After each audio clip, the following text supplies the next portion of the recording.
नमस्कार। लेकिन मुझे लगा न्यूज़ नशा के लिए मुझे नया चीज़ लानी होगी। उस कहानी पे जाता हूँ, जिसके लिए मैं थोड़ा खोजबीन कर रहा था। समय लगा 2-4 दिनों का, लेकिन कुछ कुछ तथ्य लेके सामने आया हूँ। क्योंकि सच्चाई ढूँढनी पड़ती है।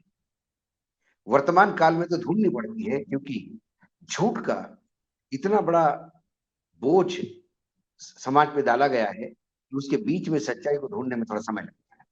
मैं प्रधानमंत्री के बजट और राष्ट्रपति अभिभाषण के जवाब में जो भाषण उन्होंने दिया, उसमें उन्होंने एक शब्द का उपयोग किया, लॉस्ट डिकेड।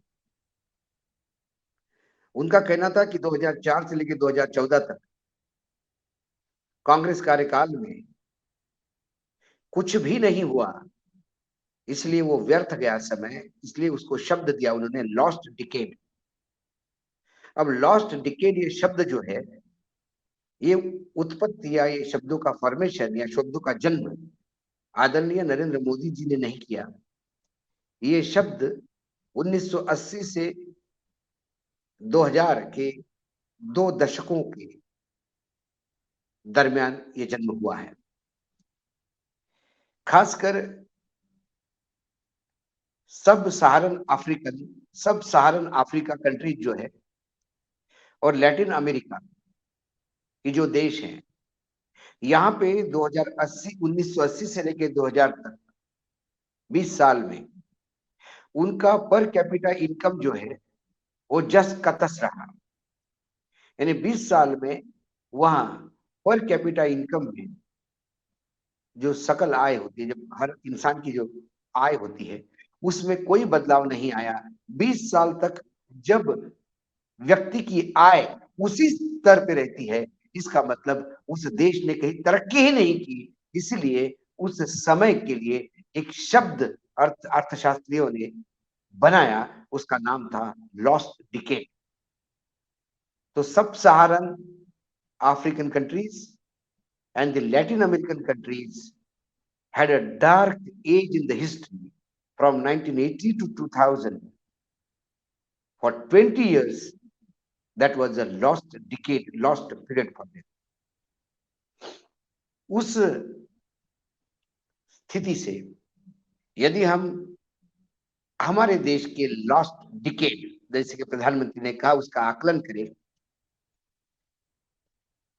तो 2004 से 2014 तक हमारे देश की अर्थ आर्थिक स्थिति यानी इकोनॉमिक ग्रोथ जो है वो 8% रही है, जब पूरा विश्व मंदी के दौर से सड़ रहा था।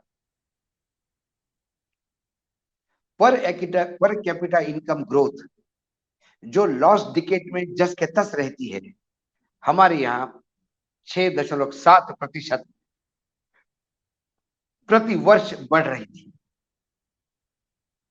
और ये 6.7 ये छोटा आंकड़ा नहीं है, क्योंकि उसी समय देश की जनसंख्या भी 1.3% से बढ़ रही थी। मतलब जनसंख्या के बढ़ने के साथ यदि आपकी आय 6.7 ही रहती है, तो फिर वो कम मानी जाती है, क्योंकि लोग ज्यादा हो गए, आय उतनी हो गई, तो पर कैपिटा एवरेज कम बढ़। लेकिन यदि आपका एवरेज वही बना हुआ है और यहाँ जनसंख्या भी बढ़ रही है, इसका मतलब सही मायने में आपकी आय की बढ़ोतरी बहुत अच्छी तरह से हो रही है। 2005 से 2012 तक, खासकर इसी डिकेड के इस 7 सालों में नॉन एग्रीकल्चर जॉब, जो खेती पे जो लोग काम करते हैं उनको छोड़ के non agriculture job 7.5 million per year के हिसाब से बढ़ रहे थे। इन 7 सालों में 52 मिलियन नए रोजगार इस देश में सृजन हुए। इसी वजह से यहाँ पे बेरोजगारी की समस्या बहुत कम थी। बेरोजगारी का जो परसेंटेज था वो बहुत कम था। महंगाई की बात करें तो नॉन फार्म रोजगार, मतलब जितने बगैर खेती के काम करने वाले जितने भी जॉब थे, उनमें बढ़ोतरी होने से गांव से शहरों की तरफ खेती छोड़ के बाकी जगह जॉब करने के लिए लोग आए। उससे खेती करने वाले कामगारों की, कर्मचारी, ये जो लेबर था, उसकी कमी महसूस होने लगी और उनका इनकम बढ़ गया। उनके वेजेस, उनको जो रोज मिलने वाली दिहाड़ी है, उसमें बढ़ोतरी हुई। उनकी बढ़ोतरी हुई, शहरों में भी रोजगार बढ़ने लगे, तो लोग कम पढ़ते रहे, तो वहां पे भी इनकम बढ़ता गया। फिर मनरेगा भी आया। जो लोग जरा भी स्किल्ड नहीं थे, जो शहरों में नहीं जा पा रहे थे, तो उनका इनकम और बढ़ाने के लिए मनरेगा इंट्रोड्यूस हुआ, एमएसपी इंट्रोड्यूस हुई। तो कुल मिलाकर लोगों के पास पैसा बढ़ने लगा, क्रय शक्ति बढ़ने लगी, और महंगाई भी बढ़ती थी। महंगाई थी, लेकिन जब क्रय शक्ति के साथ महंगाई मैच होती है, तो फिर वो महंगाई का जो जो महंगाई की जो चुभन है, वो थोड़ी कम हो जाती है। क्योंकि आपका इनकम बढ़ता है, तो उधर महंगाई बढ़ी और इनकम बढ़ा, तो वो बराबरी पे आता है। लेकिन महंगाई बढ़ती गई और इनकम घटता गया, तो फिर वो महंगाई की चुभन बहुत ज्यादा चुभने लगती। 2014 से 2004 से 12 तक तेंदुलकर कमेटी की जो पावर्टी लाइन थी, उसके अनुसार देश में गरीबी काफी हद तक घट गई। और उसके बाद देश लगातार तरक्की करता रहा। लेकिन जिस लॉस्ट डिकेड की बात प्रधानमंत्री कहते हैं, उस लॉस्ट डिकेड में, यानी उस 10 साल में क्या हुआ, ये मैंने आपको लेखा जोखा बताया। 8% का ग्रोथ रेट था। आपका पर कैपिटा इनकम लगातार बढ़ रहा था। आपके जॉब बढ़ रहे थे। आपकी बेरोजगारी घट रही थी। महंगाई थी, लेकिन इनकम भी बढ़ रहा था, इसलिए महंगाई का तड़का कम लगा। गरीबी रेखा के नीचे जो लोग थे, उनमें काफी लोग ऊपर आए। जो एक प्रधानमंत्री जी ने बार बार कहा कि गरीबी को तो वो ला ही नहीं पाए, गरीबी को नहीं, गरीबों को मिटाने का प्रयास किया, गरीबी नहीं। लेकिन यहाँ गरीबी मिटती गई, क्योंकि जब ग्रोथ होती है और पर कैपिटा इनकम बढ़ती है, तो गरीब भी, और जॉब मिलते हैं, तो गरीबी की रेखा के नीचे भी लोग ऊपर आते हैं। ये भी एक आंकड़े, और ये सारे सरकारी आंकड़े हैं, ये कोई नया नहीं, किसी ने रिसर्च किया, एक लेख लिखा, उस लेख में से कुछ आंकड़े उठा के मैं साधुवाद देता हूँ उस रिसर्चर को, उस लेख पब्लिश करने वाली कंपनी को। उसके ही आंकड़े मैं आपके सामने परोस रहा हूँ।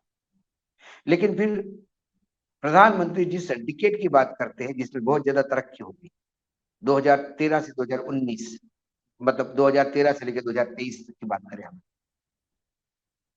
इन 10 सालों में उनने कहा कि एक स्वर्णिम काल है। उस स्वर्णिम काल में क्या हुआ? उस स्वर्णिम काल में लगातार महंगाई बढ़ती गई।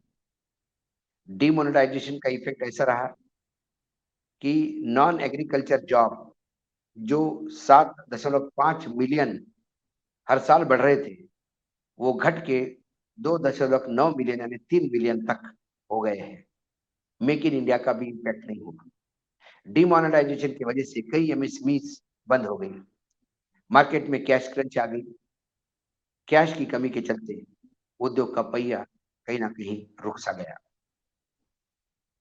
मैन्युफैक्चरिंग में जीडीपी का योगदान,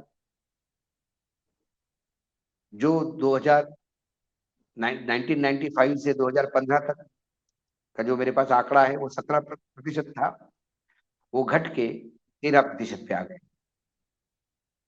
फिर 2022-23 में वो 17 पे वापस आ गया। बेरोजगारी भी, सरकारी आंकड़े जो बताते हैं, वो 45 साल के चरम पे थे, 6 के आसपास था। उसके बाद महंगाई का दर 6% के ऊपर ही रहा, जो आरबीआई भी बार बार अपने इंटरेस्ट रेट बढ़ा के ये बताती रही कि कहीं ना कहीं महंगाई की मार झेल रही है लोग, क्योंकि यहाँ महंगाई बढ़ रही थी और इनकम घट रहा था, और इसके चलते लोगों को महंगाई की चुभन होने लगी थी। इंपोर्ट एक्सपोर्ट में हमारा घाटा अरबों डॉलर पहुंच गया। देश पे कर्जा जो 54 लाख करोड़ था, वो 211 लाख करोड़ हो गया। इस बजट में 11 लाख करोड़ हम मात्र ब्याज अदायगी में दे रहे हैं, जो हमारा टोटल जो 27 लाख करोड़ की जो रिसिप्ट है, जो टोटल इनकम है देश का, उसमें से करीब करीब 50% के आसपास या 40-45% के आसपास यदि हम कर्ज देने में लगा देंगे या कर्ज का ब्याज देने में लगा देंगे, तो हमारी इकोनॉमी कहाँ ग्रो करेगी? कौन से स्वर्णिम काल की बात करते हैं, कितना झूठ बोलते हैं, जिसको लॉस्ट डिकेड कहते हैं, वो इनके डिकेड के सामने गोल्डन पीरियड दिखाई देता है। आंकड़े सरकारी है, इसमें मेरा अपना कुछ नहीं, क्योंकि तब देश एक ऐसे अर्थशास्त्री के हाथ में था कि जो बोलता कम था, काम ज्यादा करता था।